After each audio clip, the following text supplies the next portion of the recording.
ध्यान से ऑफिस जाना।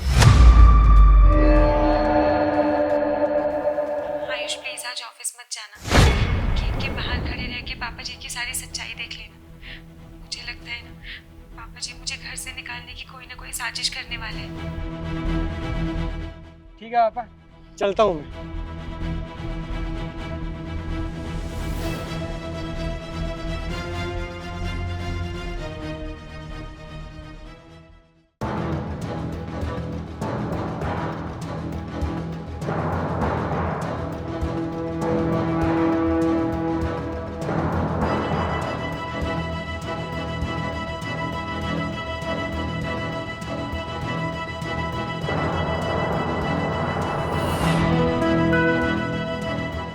अब मैं अपने प्लान को अंजाम देता हूँ।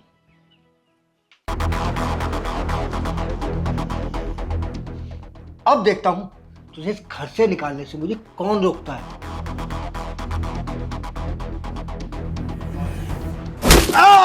पापा जी क्या कर रहे हो आप? पापा जी लग जाएगी आपके। पापा जी क्या कर रहे हो? बहू, मुझे मारा पीटा मत कर। तू घर के जो भी काम कहेगी मैं सारे काम करूंगा। मुझ पर अत्याचार मत करा कर, माफ कर दे मुझे। पापा जी आप क्यों झूठ बोल रहे हो? आपने खुद अपना सर गेट पर मारा भी। बहू तू क्यों झूठ बोल रही है? अब मैं बूढ़ा हो गया हूँ, क्या मैं अपने सिर खुद दरवाजे पे मारूंगा? पापा जी आप ये सब क्यों कर रहे हैं? प्लीज खड़े होइए पापा जी। मुझसे कोई गलती हुई है तो आप मुझे बताइए ना। बहू हाथ छोड़ दे मेरा। मेरा हाथ क्यों मोड़ रही है तू? पापा जी आप ये सब ड्रामा क्यों कर रहे हैं? मुझसे कोई गलती हुई है तो मुझे बताओ ना। मैं आपके आगे हाथ जोड़ती हूँ, मैं आपके पैर पड़ती हूँ। प्लीज ये सब ड्रामा बंद कर दो पापा जी, प्लीज। आप प्लीज मुझे माफ कर दीजिए पापा जी। बहू आने दे मेरे बेटे को, मैं उसे सब बताऊंगा कैसे तूने मेरे पैर खींच कर मुझे जमीन में गिरा दिया।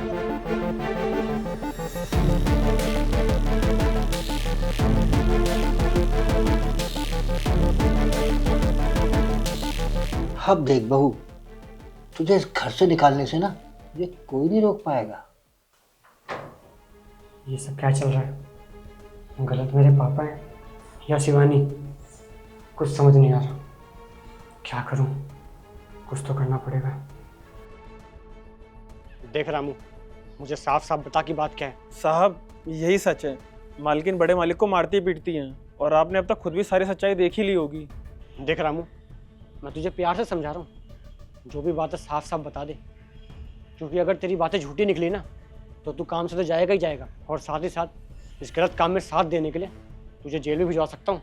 और तू अच्छे से जानता है कि मेरा दोस्त पुलिस में है। नहीं नहीं साहब, मुझे इन सब चक्करों में मत फंसाओ। मैं तो सुबह आता हूँ, काम करता हूँ और अपना घर चला जाता हूँ। देखो साहब, मुझे ज़्यादा कुछ तो नहीं पता।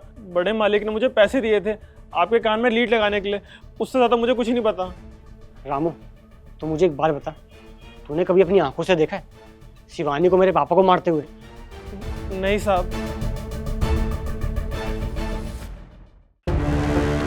अच्छा हुआ बेटा तू आ गया। तेरी बीवी मुझे कितना मारती पीटती है, देख मेरी चोट का निशान। बेटा तूने अपनी आंखों से सब कुछ देख लिया होगा ना? अरे बस करो पापा, अपना ड्रामा बंद कर दो। और कितना नाटक करोगे? बेटा तू ये सब क्या बोल रहा है? रामू अंदर आ जा। देखो पापा, रामू ने मुझे सब कुछ बता दिया है, तो आपकी भलाई भी अब इसी में होगी कि आप भी मुझे साफ साफ बता दो कि आपने ऐसा नाटक क्यों करा। हाँ मैं कर रहा था नाटक, और क्यों कर रहा था ये भी बताता हूँ। बेटा इस समय हमारे पास काफी सारी सेविंग्स हो गई हैं, तो मैं सोच रहा हूँ क्यों ना हम गांव में खेत खरीद लें। और बेटा जब हम गांव में जमीन और खेत खरीदेंगे ना, तब हमारे गांव में बहुत नाम होगा, और देखना आगे चल के हमें बहुत फायदा भी होगा। नहीं आयुष, इससे तो अच्छा है ना कि हमारे पास जो भी पैसे हैं हम उनको म्यूचुअल फंड्स या फिर एसआईपी में इन्वेस्ट कर दें। तुम्हें पता है इससे ना हमें आगे चलकर फ्यूचर में बहुत अच्छा रिटर्न मिलता है। अच्छा शिवानी, थोड़ा मतलब अच्छे से बताओ कि क्या करना होता है। हाँ बताती हूँ ना।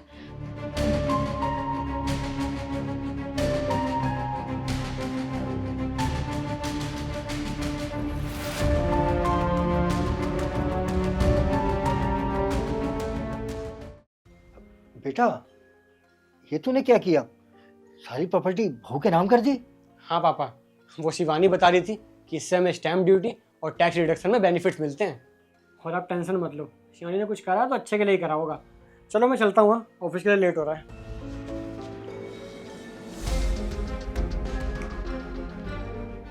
अभी तो बहू ने प्रॉपर्टी अपने नाम करवाई है, कल को ऐसा ना हो कि ये बहू मुझे धक्के मार के घर से बाहर निकलवा दे। कुछ ना कुछ तो करना ही पड़ेगा। बहू, तूने ना आज सारी हदें पार कर दी हैं। तूने मेरा बेटा छीना है ना मुझसे। देखना कल के कल मैं तुझे कैसे इस घर से बाहर निकलवाता हूं, देख तू। क्या हो गया है पापा जी को? मुझे इनके इरादे बिल्कुल भी ठीक नहीं लग रहे। कल कैसे न कैसे कुछ ना कुछ करना ही पड़ेगा। तो और मैं क्या करता? जब से ये लड़की मेरे घर में बहू बनकर आई है ना, इसने मेरा अस्तित्व ही खत्म कर दिया है। पहले तुझे कोई भी काम होता था, कुछ भी चाहिए होता था तो मेरे पास आता था, लेकिन अब तुझे मेरी जरूरत नहीं है। घर में कोई भी काम कराना होता है तो तू राय अपनी बीवी से लेता है, जो वो बोलती है तू वही करता है, तू उसी की राय लेता है, उसी की सुनता है। तो इस घर में मेरा दम घुटने लगा है, तू इसके इशारों पर नाचने लगा है। ये सोच कर मेरा दम घुटता है। बस इसीलिए मैं चाहता हूँ ये मेरे घर से निकल जाए और जैसे पहले मैं इस घर में राज किया करता था वैसे ही राज कर सकूं। पापा आप ये कैसी बातें कर रहे हो? शिवानी कौन सा राज चला रही है इस घर में? अगर वो कोई भी बात रखती है इस घर में या अपनी सलाह देती है, वो हमारे लिए देती है ताकि ये हमारा घर अच्छे से चल सके। ठीक है पापा, मैंने मान लिया आपकी बात। चलो मान लिया मैंने कि शिवानी गलत लड़की है, लेकिन मुझे आप इसकी एक कमी गिना दो, इसकी कोई एक गलती बता दो मुझे, जिससे मुझे भी तसल्ली मिल सके कि हाँ शिवानी गलत लड़की है और मुझे इससे रिश्ता खत्म कर देना चाहिए। बताओ पापा। अब क्या हो गया पापा, चुप क्यों खड़े हो? बताओ मुझे कि कौन सी फरमाइशें करती है शिवानी, या कौन सा रोज रोज बोलती है कि मुझे बाहर घूमने जाना है, मेरे लिए ये ले आओ वो ले आओ? कहती है कुछ? नहीं कहती है ना। देखो पापा, मैं आखिर में आपसे यही बात बोलना चाहूँगा, बुढ़ापा आ गया है आपका, खुशी खुशी काट लो। शिवानी इतनी अच्छी लड़की है, आपका अपने पापा की तरह ख्याल रखती है, उसके बाद भी आप ये सब कर रहे हो। देखो पापा, आपसे हाथ जोड़ के विनती है, अभी मौका है, सुधर जाओ। इसी में आपकी और इस घर की भलाई है।